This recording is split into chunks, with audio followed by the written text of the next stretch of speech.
Não pare agora! Você está na terceira parte do nosso curso de Teoria de Probabilidades. E para começar essa terceira parte, a gente vai ver os principais modelos contínuos e finalizar com modelos contínuos para variáveis bidimensionais. Eu sou o Thiago Marum, no backstage nós temos o querido Vinícius Castanho e na aula de hoje falaremos sobre distribuição uniforme. Vem com a gente que a gente te conta tudo. Vai!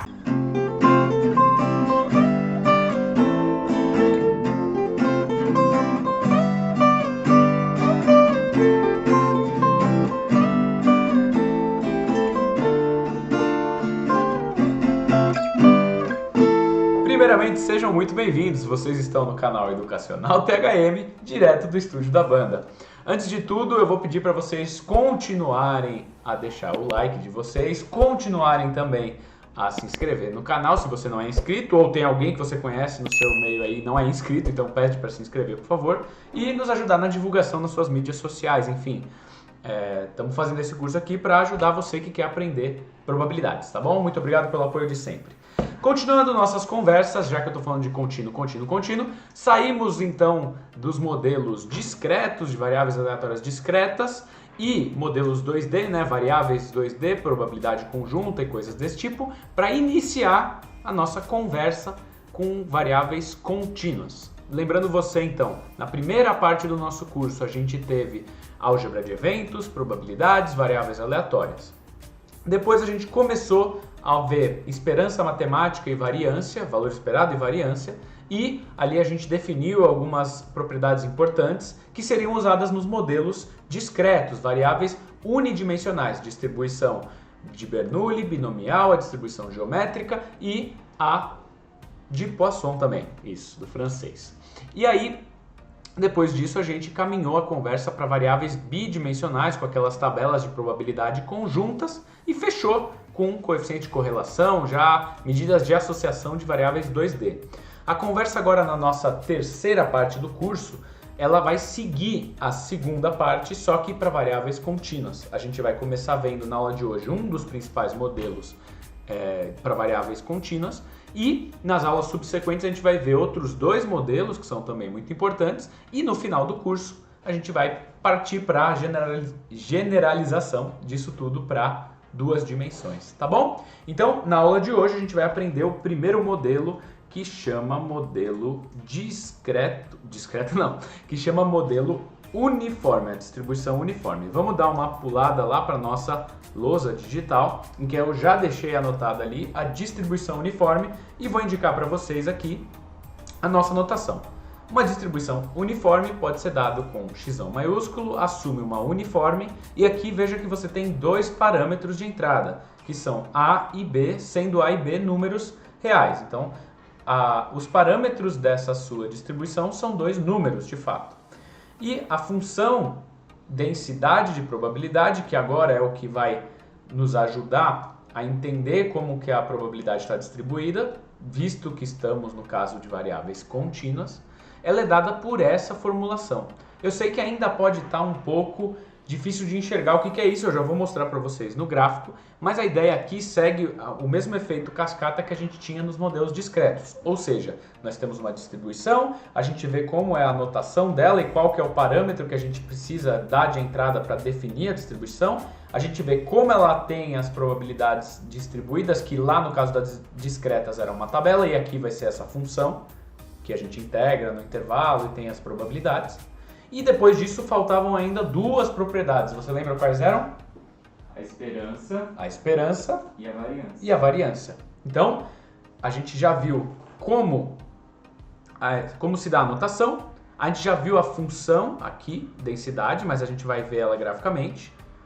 E faltaria valor esperado e variância. Então, vamos uma coisa de cada vez. Primeiro, eu vou colocar aqui graficamente como que se dá uma distribuição uniforme, como que é a cara dessa função que quando eu integro no intervalo me dá a probabilidade do x acontecer dentro do intervalo. Eu tenho lá minha variável x, eu vou colocar aqui minha função densidade de probabilidade, que é a mais conhecida FDP. Se você não lembra o que é ou acabou caindo nesse vídeo sem saber o que é uma função densidade de probabilidade, eu sugiro lá em cima no nosso link aqui, você voltar na aula que define função de densidade e probabilidade, tá bom? Mas aqui no nosso exemplo a gente teria dois valores, vamos colocar aqui o A e o B, duas abscissas aqui. E para esses valores a gente teria lá uma determinada função que é horizontal. Ela assume um valor horizontal cujo y vai valer 1 sobre b menos a. Por que isso? Como a gente está vendo, é uma distribuição, é uma função que distribui as probabilidades de maneira constante, ou seja, uniformemente distribuídas as probabilidades. E por isso o nome é distribuição uniforme. Para definir ela, você só precisa definir a amplitude, né? O intervalo, o valor mínimo e o máximo, quando ela começa e quando ela termina. Você sabe, claro, que a área aqui dentro, né? A área abaixo da função densidade, ela é, nesse caso que eu estou fazendo para vocês, de A até B, ela é equivalente a varrer o espaço amostral e, portanto, teria chance de 100% de ocorrência.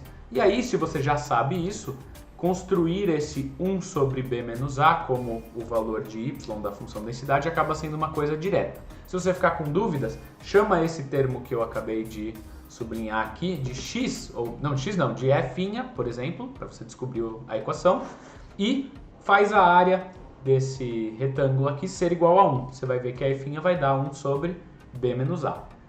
Então agora dando uma apagada aqui, pronto, deixando ela de novo só definida com esse valor uniforme, a gente tem aqui a função densidade, definida nos intervalos de A até B, e a gente tem já uma primeira definição. Se o x for menor ou igual a um determinado x, então vamos colocar aqui em verde, por exemplo, uma abscissa x, contida no intervalo, a probabilidade do x ser menor ou igual a ele é uma integral que vai do A até o x, ou seja, é a área embaixo do gráfico que vai do início até o x.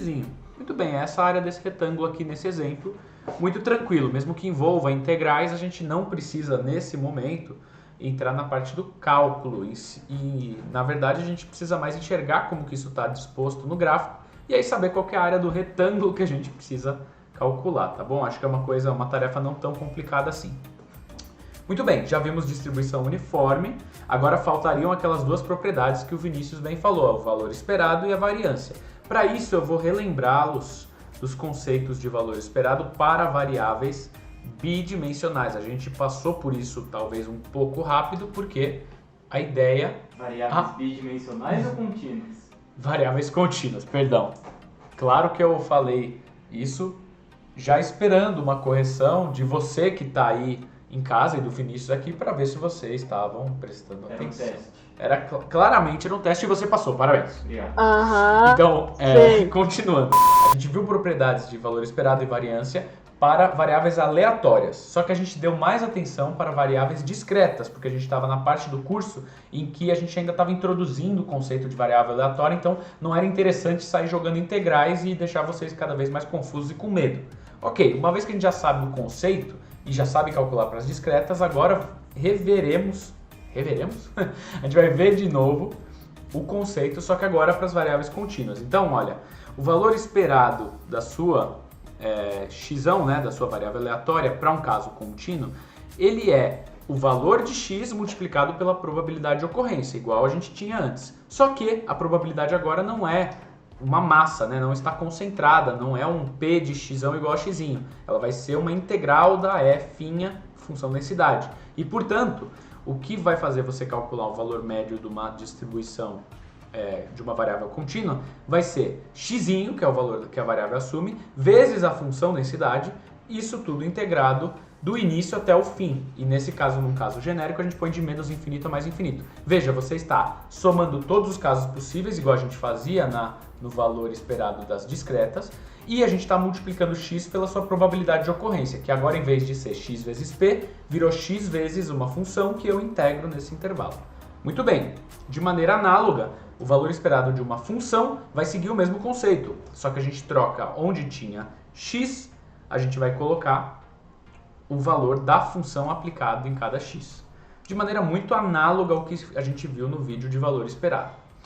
E aí, se eu sei calcular o valor esperado de uma variável aleatória e o valor esperado de uma função de uma variável aleatória, eu consigo também calcular a variância, que vai ser o e do x ao quadrado, que é o valor esperado de uma função, e aí a gente coloca a função aqui no lugar do h, menos o valor esperado, que a gente já tinha feito a integral aqui, só que este número ao quadrado. E aí a gente chega nessa sentença aqui.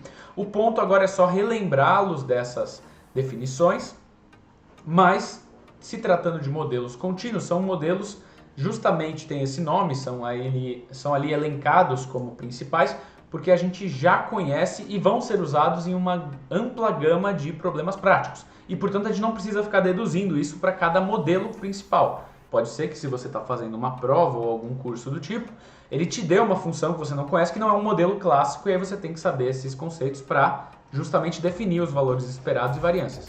No nosso exemplo, eu juro de pé junto que se você fizer a sua função densidade, colocar ela nessas equações e fizer essas integrais, você vai chegar nestes valores aqui. O valor esperado de x, sendo que x tem uma distribuição uniforme, é o a mais o b, então a soma dos dois valores dividido por 2, seria a média dos dois valores. Então, se eu tenho ali um intervalo que varia de 0 até 100, o valor esperado é 50. É sempre o ponto médio, né? Porque se a sua distribuição tá igual, tá bem uniforme para as probabilidades, o que você tem no início mais o que você tem no fim dividido por 2 vai te dar o ponto médio, que é justamente a ideia de valor esperado, né? Se toda a função assumisse um valor, qual seria? E nesse exemplo, como é um patamar bem constante, seria o ponto do meio. E a variância é calculada como b menos a, que seria o valor máximo menos o mínimo, você pode encontrar isso como amplitude, ao quadrado dividido por 12. E aí eu vou deixar essa dedução para vocês, mas ela talvez não seja necessária se você não está fazendo um curso, por exemplo, de matemática ou enfim, alguma coisa muito específica. Mas entender isso daqui, normalmente os professores, pelo menos acho que os coerentes, quando não tem um curso ali de exatas muito específico, eles te deixam já saber isso, né? Ou te deixam pelo menos um formulário com essa informação. Enfim, saiba como fazer caso você não tenha como dar uma olhada em alguma referência que ele te deixe, tá bom? Vamos então para um exercício disso para a gente finalizar a aula de hoje, já que ela é um primeiro modelo, a gente já reviu vários conceitos que a gente estava trabalhando e até aqui estamos tudo bem, certo? Certo. Então, vamos lá. Experimentos com animais indicam que o tempo necessário para que um determinado remédio contra a febre faça efeito segue uma distribuição uniforme no intervalo de 20 a 50 minutos. Então, esses estudos indicaram que esse tempo para fazer efeito do remédio vai ser de 20 a 50. Uma distribuição uniforme. Então, deixa eu já colocar aqui. Vamos já montar esse exercício assim, né? Eu tenho aqui meu intervalo em x. Eu tenho 20 como valor mínimo e 50 como valor máximo. Se eu quiser colocar aqui a notação, x pode ser x é expresso por uma uniforme com as entradas 20 e 50. Perfeito. E aí, aqui o valor da função mesmo, como eu falei para vocês, ele é 1 sobre b menos a, que seria aqui essa ordenada y, né? Ela seria 1 sobre 50 menos 20, que é 30. Então pronto, a altura do nosso retangulinho aqui, se a gente fosse fazer a área, seria 1 sobre 30. E os extremos, né? 50 e 20. Muito bem, vamos ver o que ele pergunta. Qual a probabilidade da febre de uma pessoa que tomou esse remédio durar mais de 40 minutos? Deixa eu já marcar o 40, tá por aqui. Mais de 40, então o x tem que estar nesse lado à direita aqui. Qual que é a chance dele durar mais que 40, né? Demorar mais de 40 minutos para passar a febre. Sabendo-se que sua febre não cedeu 30 minutos após ter tomado o remédio. Então, eu já sei que em 30 minutos a coisa não caminhou bem, ela não foi vencida, né, essa febre. Deixa eu colocar o 30 mais para trás até, peraí. Então, vocês bem vão se lembrar do que a gente falou bastante na primeira parte do curso sobre probabilidades condicionais. Se ele tivesse perguntado a probabilidade sozinha aqui, deixa eu pôr de uma cor diferente, amarelo. Probabilidade do remédio durar mais de 40 minutos, x maior ou igual que 40, você só calcularia isso como área do retângulo verde dividido pela sua área em laranja, que nesse caso é 100%, mas seu espaço amostral seria do 20 ao 50. Muito bem, como você agora sabe que durou mais que 30, seu espaço amostral agora pode ser representado por esse retângulo roxo. Então eu tenho que agora, vamos trocar as entradas. O que ele me perguntou foi a probabilidade de x ser maior ou igual que 40, dado que x é maior que 30. Então, já que o x é maior que 30, minha área agora total é expressa pelo retângulo roxo. Muito bem, se eu fizer a área destes dois retângulos, em vez de resolver isso como várias integrais, você vai ver que a gente vai ter uma área de 1/3 para o retângulo de cima, 1/3, justamente 40 menos 50, de 40 a 50 você tem 10 e 1 sobre 30, então 10 vezes 1 sobre 30 dá 1/3. E a área do outro retângulo vai ser 2/3. E quando você dividir 1/3 por 2/3, você vai obter meio. É isso? É isso, né? Ok, vai cortar os 3, vai ficar 1 sobre 2. É isso aí. Então, alternativa D para essa questão. Deixa eu voltar aqui para a nossa lousa. Acho que se você chegou até aqui acompanhando os vídeos passados e está entendendo os conceitos de probabilidade condicional, de função densidade, de valor esperado e variância, os próximos vídeos não tem por que serem mais complicados que esse, dado que a gente vai ver os próximos modelos que são exponencial e distribuição normal, e eles vão envolver sempre esses conceitos que eu acabei de falar aqui. Então, se você tem alguma dúvida, volta nos vídeos que a gente fala desses temas. Se alguma coisa não ficou clara nesse vídeo ou naqueles outros, deixa nos comentários, a gente está aqui para ajudar vocês. E é isso, a gente se vê na próxima aula, então, para falar de distribuição exponencial. Acho que é isso. Quer dar algum tchau? Tchau, tchau. Tchau, tchau. Então, a gente se vê agora no próximo vídeo. Até lá. Valeu!